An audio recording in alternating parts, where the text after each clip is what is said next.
You are about to experience Jackson Snyder Presents, a variety show produced and sponsored by the Vero Essene Yahad. And this is your host for this installment, Commander Lee. I bid you take caution as you enter our gates. The subject matter may be controversial, some may be advanced, but all is purposed for the esteem of Yahweh Elohim, creator of the universe. May you be informed and moved to action in this powerful name tonight.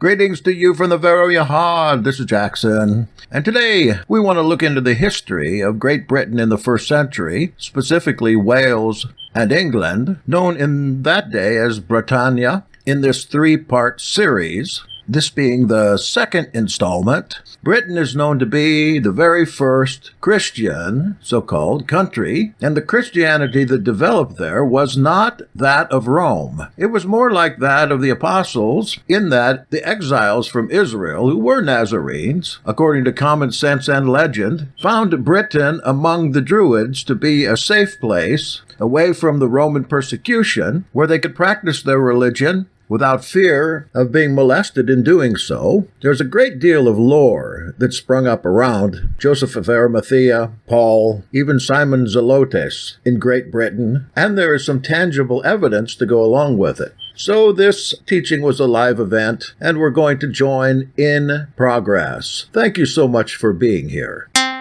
Most of them in Britain in the first century that were there were Messianics because they had come to Britain primarily because of the persecutions in Israel after the crucifixion, after the death of Stephen, if that was Stephen, probably James.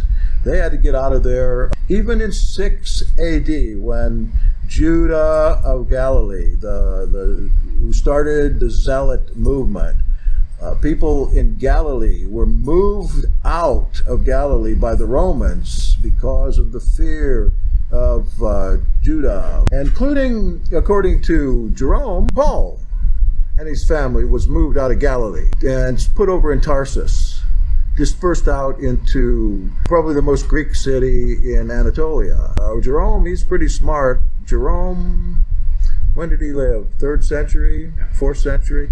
Well, okay, he lived among the Nazarenes and Ebionites, and so he was able to get a lot of their literature translated into Latin. Some of it still remains. We still have some. One book that he said that he translated into Latin from Hebrew, not Aramaic, from Hebrew, was the Gospel of the Hebrews, also known as the Gospel of the Nazarenes, also known as the Gospel of the Ebionites, also known as the Jewish Gospel. We only have a tiny little bit of that left, whatever was quoted, but he said that he translated the whole thing. That's going to come out of the ground one of these days, because the quotes in there are early and intriguing. Very intriguing. Yahshua says, "I came to abolish sacrifices." Flat out. That is one of the quotes that's left. Another quote is, "My mother, the Holy Spirit, snatched me up by the hair and set me down on Mount Tabor." We don't know the context of that. What else are from the Gospel of the Nazarenes? Oh yeah, one other thing concerning baptism. Mary says, "Okay, everybody, let's all get in the car. We're going to go down to Bethabara and be baptized by John." And Yahshua says, "I ain't going." And Mary says, "Well, what do you mean you're not going?" He says, "What sins have I committed that I need to be baptized by him? Nevertheless, I'll go to fulfill all righteousness." Gospel of the Nazarenes. Okay, to Britain. You know, we have a very strong piece of literature that follows the book of Acts. It's called the Sonini document, found among the royal government papers of the Caliph Metropolitan of Constantinople sometime back in the 18th century. Dug out a paper and gave it to a traveler named Sonini.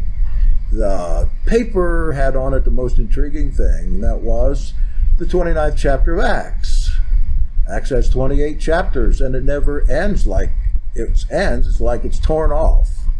So what we have had in Constantinople, remembering that was a bastion of Christianity for 1,000 years. That was the head of the Christian world in Constantinople. Justinian, Theodosius, all these great emperors, and some said that 1,000 years was the millennium, because though there were threats on every side, the empire there in the east, Eastern Roman Empire, was a very tolerant and very Christian empire, with some of the greatest churches that archaeologically, or I should say stylistically, that ever existed. And of course, the Muslims finally overran Constantinople after the Crusaders, who were Christians, but Western Empire Christians, sacked Constantinople. It's their own faith. They sacked Constantinople in their crusade against the Muslims. They never got down there. They just decided to go over and, hey, we're going to sack Constantinople. And so when that was over, the Muslims finally got in and overran the place, turned that wonderful cathedral, the Hagia Sophia, Holy Wisdom, the most beautiful church ever built, into a mosque, where it's still a mosque today. The mosque there in Istanbul, Turkey. Istanbul. Why doesn't Yahweh restrain these hordes? Well, he will. That's what the prophecy says. These hordes will be restrained and destroyed. I hope so. I hope it comes soon. So, you want to go now? You got done with your oatmeal? Sure. Okay. Lee's going to come on first. So, we got a flat earther here. Really? Yeah. Awesome. That's probably Marseille, because it's in purple. Well, Florida's flat. There's no mountains here, so maybe Yeah. at least Florida is. It's a flat, flat world. It's a flat world after all. I don't know what it is, and I don't care. If it's flat, fine. It makes no difference to me whatsoever. Well, the information I get, of course, I wasn't there, as old as I seem to be. But Raymond Capt was he's gone now. But he was an archaeologist that went into the museums to find this information and then wrote about it in this number of books. And he's the one that talks about Glastonbury. Glastonbury is when the Joseph of Arimathea, Maria, and it seems Philip also were, it seems, taken out on and pushed out on a boat and said, go away. That they found themselves to Gaul, and then they made their way to the British Isles, where Joseph of Arimathea had done business with the metal trades. He was a tin merchant for the Roman Empire. But of course he fell out of favor, I'm sure, when he came with the faith in the way. The word the Chaldees I've just understood in a language, the word Kuldish is a refugee. So and that's where the word Chaldees comes from. It's called Kuldish, which is the refugees. They came into Glastonbury, and even to this day there is a Church of Mary, they call it. Of course, it's in English. But ever since it's been built, it's been surrounded in lead to preserve it, and then they put it stone. So they preserved this one church in a garden. And they have records that back from the beginning, they've never paid taxes. Well, the king of that land saw Joseph of Arimathea coming, and they gave them the message of Yeshua, of the faith. And they gave them this land. And they had a church there. Now, this is legend. But when I've understood from evidence that the Druids the Druids were the priestly class. A lot of times when they would translate the word magi, they would use Druid. So in that language, Druid was equal to the Magi, the wise ones. So when the king wanted them to write down their history, they called the Magi or the Druids together and says, write something about our history, do something that. And they always wrote it in poetic form. So even today, when we have some of the some of the tales of the fairies and the different things of those lands. Intermixed with that storytelling can be their true history. So it's kind of hard to, unless you can see something archaeologically and having a stone there of different things of the churches. But the word of the Claudius seems to be the refugees. Now, when they began to spread the message, this message, the theology, in a sense, of the Druids was very much like, in a sense, the Essenes. Where did I have this? History of the Druids? No. They have something called the Druids, the Bairds, and the Triads. The Triads was the writings and the rules of the Druids. The Bairds would actually seem to be the lawyers, the ones that would write the laws. And the Druids were all involved with that. It wasn't a government. They had the kings, but the one that ran the spiritual and those laws were the Druids. The bards were also known as poets and singers. The bards? Yeah, like Yes, we that's right. Earlier about them going out on the battlefield. On the battlefield, when they were trying to fight against the Romans, the Beards didn't like battle. They must have been pacifists or something, but they were right there with the warriors, egging them on with songs, with poems, and inducing courage within them to fight. And that was one of the pillars of their faith, was the spiritual character of the Druids. Teaching is illustrated in the following. Triads, the three foundations of Druidism was peace, love, and justice. That three of them, as far as the Father, was that he can do. That he alone can do. Endure eternities of infinity. Participate of all beings. They had a lot of things that were of our faith, the Druids did. When we hear stories about them putting men in wicker baskets and setting fire to that was a revisionist part of the Roman Empire, because the houses were actually made of wicker, and they would lock the inhabitants in those houses and set fire to them. So the Romans were actually the ones that did all these human sacrifices and all that. The Druids were a peaceful being, a peaceful sect. I believe that in the olden days, when the Essenes were doing their monasteries in the wilderness, in the remote places, that one of them was a Druid outpost.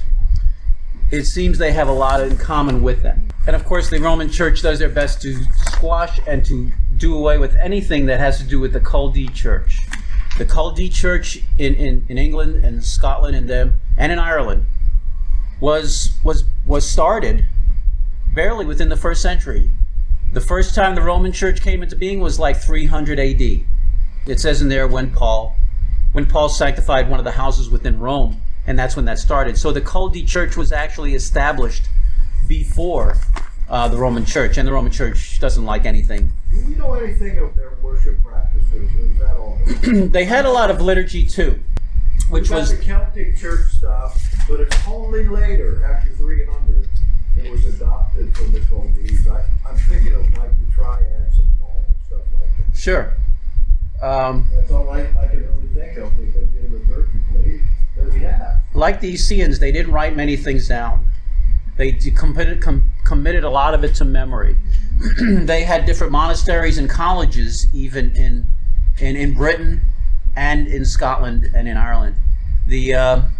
As you said before, that the Romans, when they did take the Scots back in exile back to Rome, that they were impressed by their understanding and their form of government.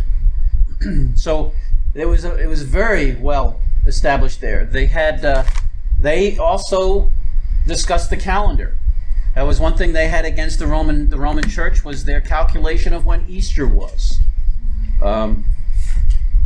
Stonehenge, we thought, was so mystical and spiritual and everything. It was a calendar.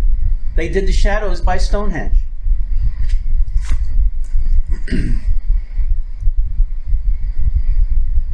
The Druids had a couple of expressions that they used. It was Codores Dia, and I guess that is Latin, but it was his worshipper of El, and it called the Chaldee were servants of El. So these were early terms that the Chaldees used for themselves. The El de Kirk was called the Old Church, and everything. So all the terms we have today are from those times.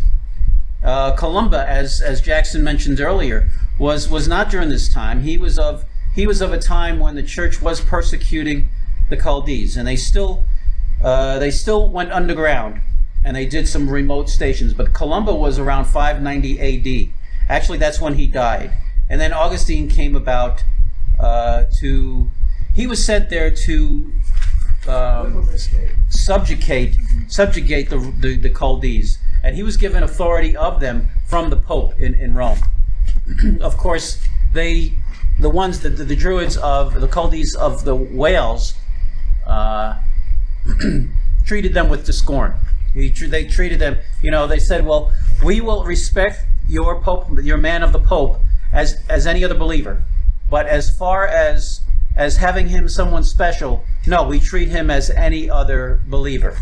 They wouldn't bash him or they wouldn't that, but they would not owe allegiance to the Pope, and that's what Augustine was sent there to do, was to bring them under the authority of Rome, and they refused. Have you ever heard of the Declaration of Aberoth? Is when the Pope called for the Christian world to bring soldiers to Jerusalem to defend, and they had a whole document, and I have a shirt that's part of it's on there. But they said we can trace our people all the way back to the patriarchs of Israel. But the problem is we have England here that's fighting against us. We don't have time or the manpower to send to Jerusalem to set it free. Okay. I'm done for a while. Okay. You're next. Tag, you're it. That was a good rundown. I would just reiterate that these Chaldees were thought to be Jews. And another one of the early translation of that word Chaldee, which of course is a conglomeration of some Celt and Latin put together, was strangers or foreigners. These people were foreigners, and if we believe the Joseph of Arimathea legends, that he came over twice.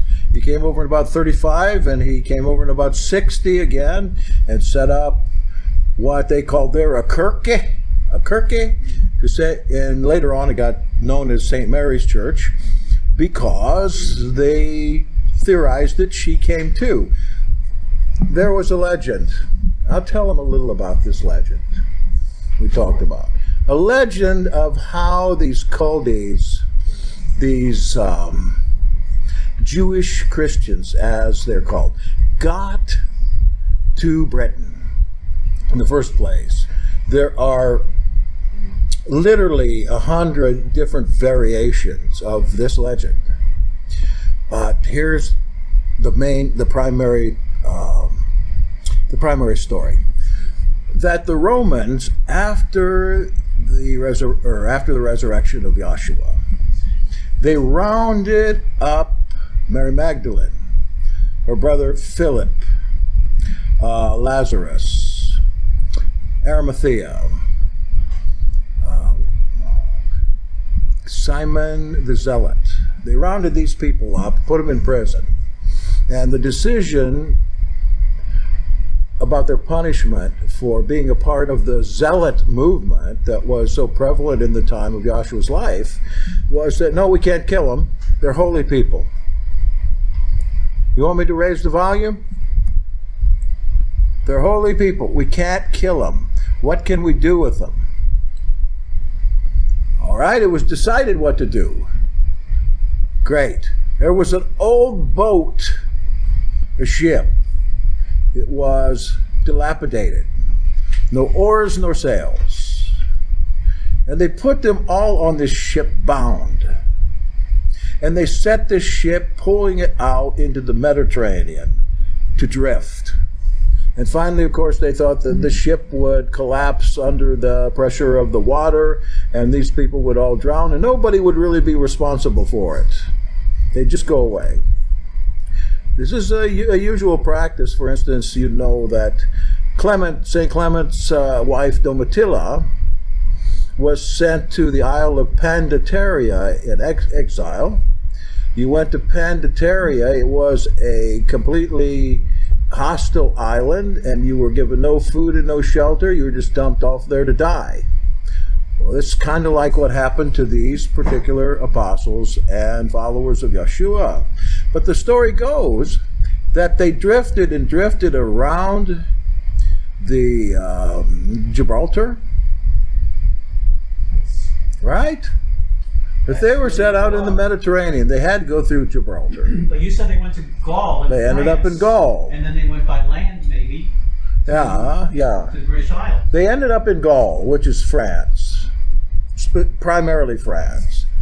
And they were let out there. Of course, they were in bad shape, but they were considered by the people who lived there, who had already been reached with the word of Yeshua, as holy people, and were taken care of.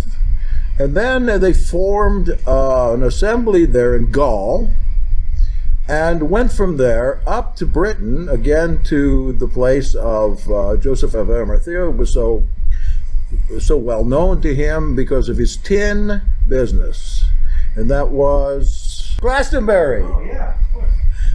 They ended up in Glastonbury that way. So again, the legend is that Arimathea was a tin merchant, and there are some legends that say that the young Yeshua, who was rejected entirely in Nazareth, he couldn't go to school there, he couldn't go to the synagogue there, he was not allowed in the temple, he was a disgrace, he was a bastard, he was spit upon, he was cursed, that he went on his journeys with Joseph of Arimathea in his tin merchantcy, and that merchantcy not only went along the Spanish coast and to Gaul and up to the lead mines of Britain, but also across to Central America, and even possibly as far as the Gitchigumi mines on Lake Superior. And if this is the case, and it could well be, where was he for 18 years? Nobody knows. We're coming into this knowledge through legend. Then he would have gotten an incredible education on the way and would have undoubtedly become a surrogate for Joseph of Arimathea. Now, I believe that Joseph of Arimathea was Yosef Arimathea, and that he was the father, or the supposed father, of Yeshua. And that's what I believe. I believe that through surnames, code names, aliases, pseudonyms, that we've got a ringer in there that nobody wants to know who he is. Nobody wants you to know who he is. There was no place called Arimathea then or now. And in the Jesus family tomb, of course, it's supposed to be Joseph of Arimathea's tomb, and in there is a Mattia, a priestly name, a righteous man. Matthew chapter 2. Now Yosef, a Zadik, didn't want to decide to put her away privily. All right, now we're going to Britain now. I got to give you some background history. And this I recorded just before I came over here, and there are a lot of errors. They give you a good idea what kind of editing I have to do on these things. So I'm going to put that recording on right now. And it's rather hard to follow. It's hard to follow because there are names that are unfamiliar to you, and I will probably stop the recording to do some explanations here and there, all right? Because Lee and I, we've studied this for a number of years here, and it's complicated. It's complicated. Actually, the recording that I'm referring to, I did on the first installment of First Century Britain, but I didn't finish it for lack of time. Here is the end of the recording of the essay, First Century Britain and the Messianic Faith, from Hope of Israel, after the break.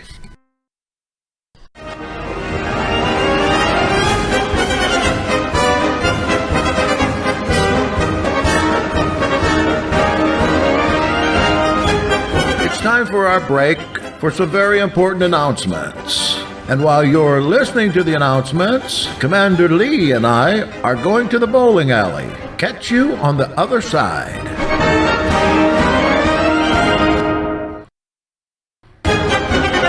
Lee and I are back with Jackson Snyder Presents. I'm happy to announce that we had time for one game where Lee rolled an exceptional 59 and I came in second at 32. I love bowling.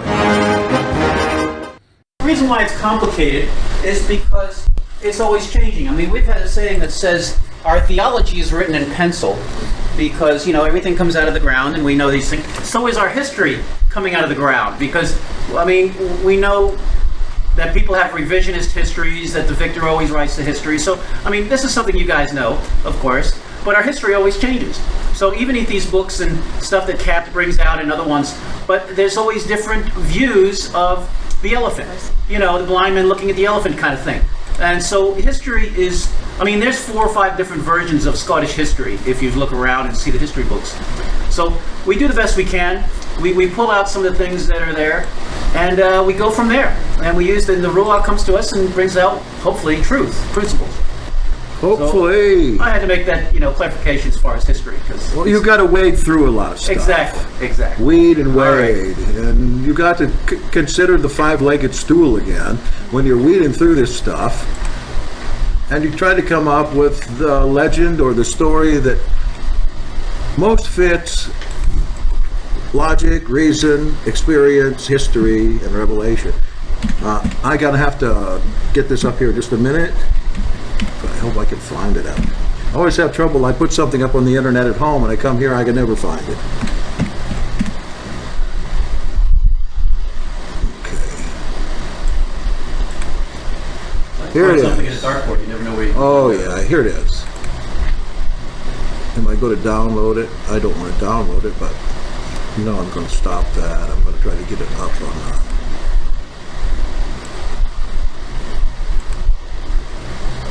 I know this is so interesting to you. You don't mind waiting a bit. Just one thing real quick. The people of that era called the Straits of Gibraltar the Pillars of called the Straits of Gibraltar. It was known as the Pillars of Hercules back then.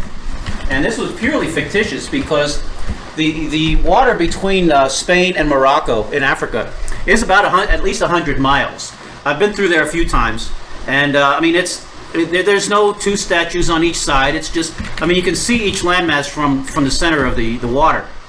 But so this it's amazing that that big Mediterranean has access to the ocean just by 100 miles, and both bodies of the water are huge. Trust me, I know. He's been there, and you said that people live on Gibraltar. Oh, absolutely. There's a thriving. There's an airport there too, just on the rock. Just a little part to Spain, but Spain is always in contention with that little piece of land. Okay.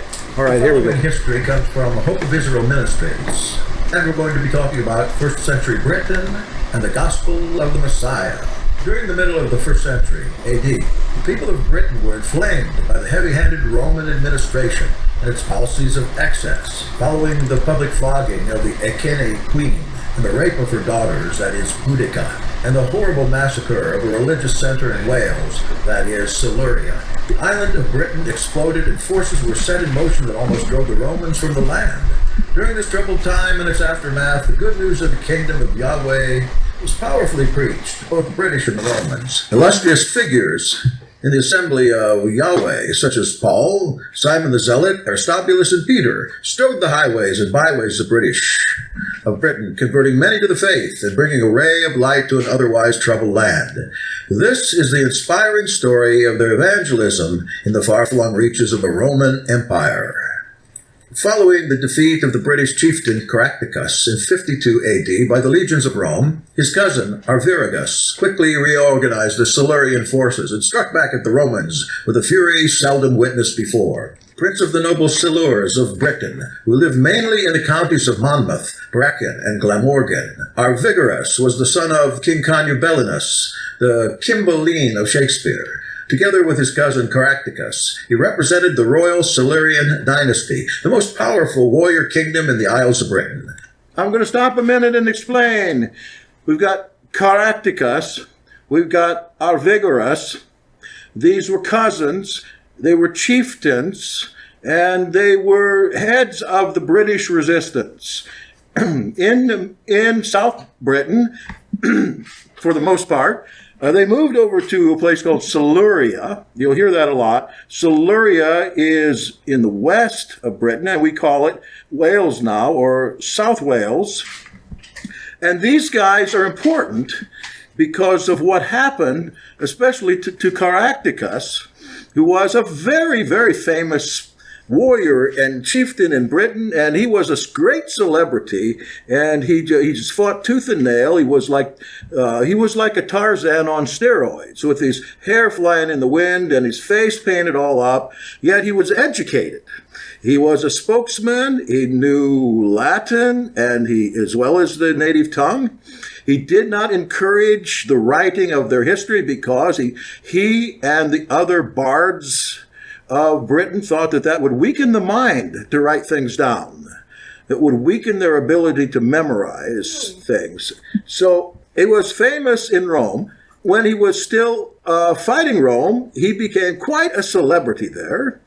Everybody wanted to know the news of what had happened with Caractacus. Now, Arvigarus, he finally was killed on the battlefield, but Caractacus, Britain decided to do something about him, and they kidnapped his family.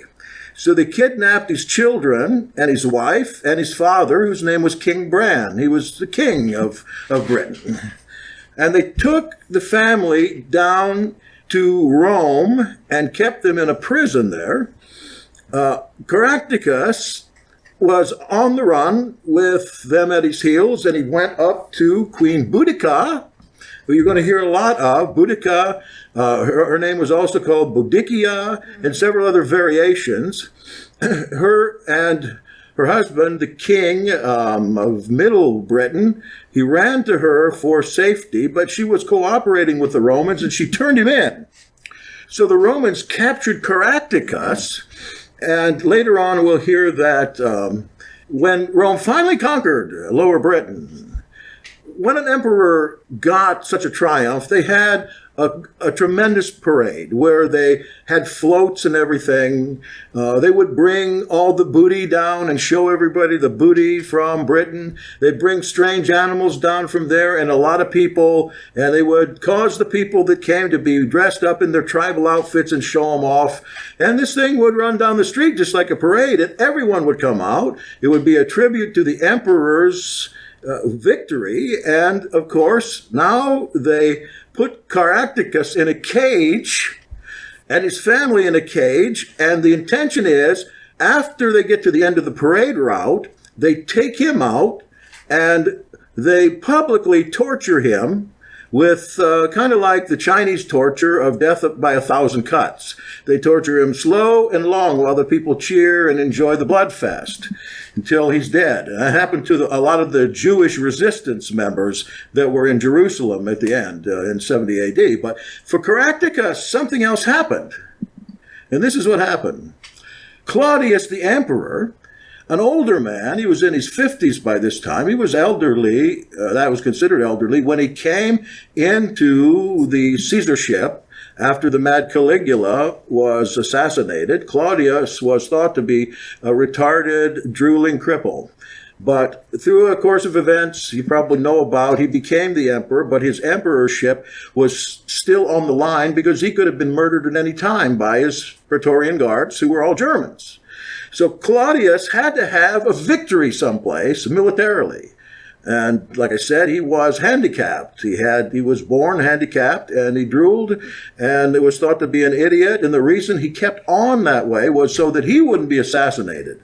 They didn't give him any credence or any credit for any sense at all until he came to the emperorship, and he showed that he was a pretty good emperor, though he's a bloody guy and full of lust. But anyway, what happened was that he fell for Caractacus' daughter, a little girl, a teenager, thinking she was the most beautiful thing in the world with the blonde hair and the blue eyes and some of the Norman qualities. And in fact, he fell for her to the extent where he didn't want to kill him, but he decided to leave it up to the Senate. Okay. He takes Caractacus into the Senate for the decision, and Caractacus says, "I would like to address the Senate," in perfect Latin. Yeah, please turn it off. Thank you. And then what happens was they allowed him to address, and with laughter and jeering and everything, and his speech is recorded today. It's recorded in the Annals of Tacitus. And the speech is primarily this, that you Your fame today is on account of me. Because if you hadn't had me, if I hadn't gone to that queen, you wouldn't have me. And I could have gone elsewhere, but you got me. Your fame is in accordance with my will. Now, you have your fame. What you don't have is mercy. I'm going to give you a chance to be famous twice. You can be famous twice by doing something no other emperor has ever done. To take his wily enemy, put him up before the Senate here, and declare him to be free. A double triumph for Claudius. Well, with the influence of little Eugenia and that speech in perfect Latin before the Senate, they were not laughing anymore. There's more to the speech, but there's a short speech. And Claudius took his second triumph by being merciful. And not only merciful, he gave the whole family stipends, and he gave them castles to live in Rome. So we have in Rome now the chief of the Druids, including King Bran, living in castles on stipends from the government. And here is little Eugenia, who was called Gladys. She was called Gladys because Gladys in the Druid language meant princess. She was the princess of Britain. But Claudius, the emperor, had such an affinity for her that he formally and legally adopted her. Now, this was not an uncommon practice. It doesn't mean that you adopt somebody, you take them in your house and raise them. That not necessarily. You adopt somebody for a purpose, in order to give them some money when you die, or in order to make the adoptee your heir, or the emperor's always adopted another person to rule with them and to succeed them when they died. Claudius, as now the formal adoptive father of Gladys the princess, changes her name. This is important. He changes her name to match his. She's now Claudia. You following me? Claudia had a brother. His name was Lyn, L-Y-N. He was the prince. He was the son of Caractacus, the heir to the throne of Britain. And King Bran finally died, and Caractacus became the king in absentia. So we have now Claudia and Lyn. And we remember the strong influence that the earliest Chaldees had on the Druids when they went up there to Glastonbury and along the Gaulish course, that there were Druids that had come into the faith of Messiah at the earliest time. We're talking about just within 10 years after the death and resurrection of Messiah. Now, if you got a Bible, you might want to turn to 1 Timothy chapter 4. Go ahead and try. Maybe you can make it there, because you want to mark this and check it out. Claudia got married to a Roman. He was a Roman that was stationed in Britain under the infamous General Vespasian, the man who destroyed Israel. He was a general in Britain before this. And the man's name was Pudens. He came back to Rome with the captive Druids. Pudens' first name was Rufus Pudens. And when he came back to Rome, he took his seat in the Senate, which he was in absentia from the Senate. Did you get to 1 Timothy 4? No, I'm not there, but let me just point out a couple things to you. We have some people mentioned there. One's Aristobulus, he's a Herodian. The other one is Linus, Rufus, and Claudia, and they're being greeted. These are Druids. Rufus Pudens, the senator, married Claudia, a.k.a. Gladys, a.k.a. Eugenia, the princess of the Druids. It's the wrong book. No, it isn't. 1 Timothy chapter 4. Nope. Oh, you got to be kidding. No, there's no name whatsoever there. Look at 2 then. I'm going to look it up here. I think you're wrong. Brother Snyder, I hate to have to correct you, but that's 2 Timothy chapter 4, verse 21. Erastus remained at Corinth, but Trophimus I left sick at Miletus. Make every effort to come before winter. Eubulus, that's Aristobulus, greets you. Also Pudens and Linus and Claudia and all the brethren. I got to remember that. 2 Timothy 4:21. And the Lord be with your spirit, grace be unto you. we have a connection here, another connection with Paul and the government and the Druids. Pudens and Claudia are married, and Linus becomes the second bishop of Rome. Linus becomes Kefa's secretary, because Kefa didn't hang out in Rome. He was on the road. He was the titular head of the Roman assembly. But Linus was the one that was there. So Linus is counted among the popes as number 2. Clement of Rome is number 3. Some lists give him at 4. Okay, this is a piece of historical information, one of many on Apostle Paul. I know it's late, we're already an hour, but if we get through this study at all, then we're going to find out a whole lot more about Druids and Paul and Claudius, and especially the relationship between them and the Messiah, not only in Britain, but also in Rome. To me, that discovery was an absolute eye-opener.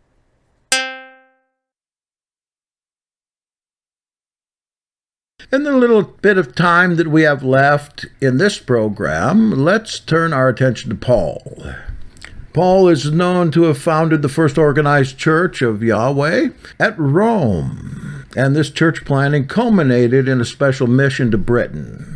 Before he had gone to Rome, he had sent as his personal representative Aristobulus, or Eubulus, the father-in-law of the Apostle Peter, so it said. As mentioned earlier, Aristobulus was ostensibly Paul's forerunner in Britain, sent to prepare the way for his own particular mission, which was to follow later. On the death of Aristobulus, Lead, a man of Israel, who had traveled with Braun and Aristobulus to Cambria, took charge until Paul arrived.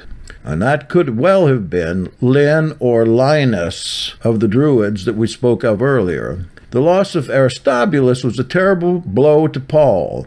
He had sent his salutations to his friends at Rome, including the household of Aristobulus. I might mention, if this is the Aristobulus that we think it is, he was married to Salome, who was the girl who danced before Herod Antipas for the head of John the Baptist, and it speaks of a son there of Aristobulus who was Herodian in Romans chapter 16. Herodian, that means the littlest Herod, and he talks about the littlest Herod as being a kinsperson of his, or a cousin, which tells us that Paul was a Herodian, and that the Herodian spoken of in the text is probably Herod the 5th or 6th. So we track down to find a little more about Paul from the scripture.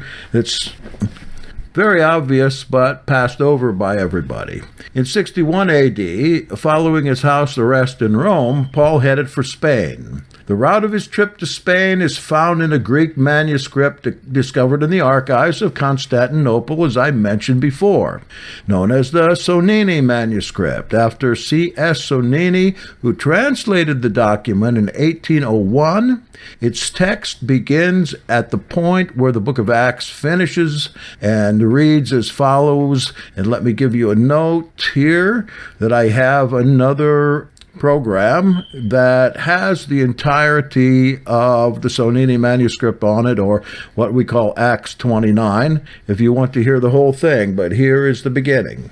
Paul, full of the blessings of Christ, and abounding in the Spirit, departed out of Rome, determined to go to Spain, for he had a long time purposed to journey thitherward, and was minded also to go from thence into Britain. For he had heard in Phoenicia that certain of the children of Israel, about the time of the Assyrian captivity, had escaped by sea to the isles far off, as spoken by the prophet, and called by the Romans Britannia. And the Lord commanded the gospel to be preached far hence to the Gentiles, and the lost sheep of the house of Israel. And no man hindered Paul, for he testified boldly of Jesus before the tribunes and among the people. And he took with him certain of the brethren that abode with him at Rome, and they took shipping at Ostium, and having the winds fair, were brought safely into a haven of Spain.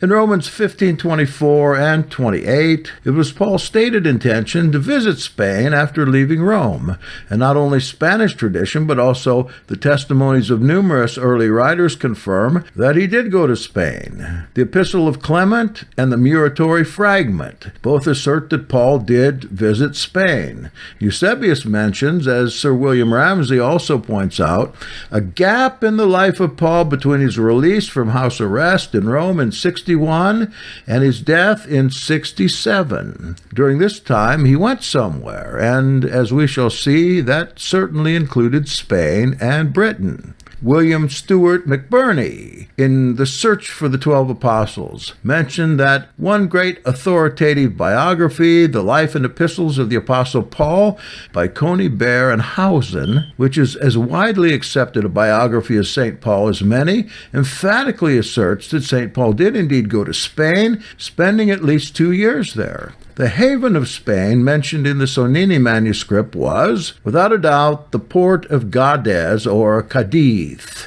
It is known that a colony of Israelites and Phoenician peoples was established here in very ancient times.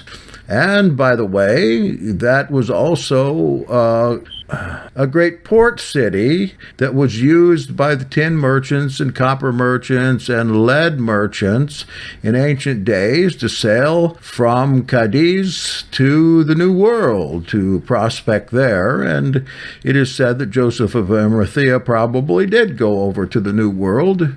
And so Cadiz is an important port city. More than likely, this was the port of Tarshish that Jonah the prophet headed 4 centuries earlier when he tried to escape from Yahweh. Egas Origenes Celticao says, Cadiz was the commercial center of Western Europe and was no doubt the place St. Paul had in mind when, writing to the Romans, he spoke of his journey into Spain. His journey into Spain is mentioned as if it were a well-known historic fact by Jerome, Chrysostom, and Theodoret. There was ample opportunity for Paul to visit Cadiz and to found a church there during the 6 years that elapsed between his first and second imprisonment at Rome, and among his Spanish converts, there could hardly fail to be some who traded with the British Isles. Ivor C. Fletcher notes that there was nothing in the least bit unusual about a sea voyage between Rome and Cadiz during the 1st century in the incredible history of God's true church. And J.B. Lightfoot, in the Apostolic Fathers' comments, that the commercial and passenger traffic with Cadiz was intimate and constant.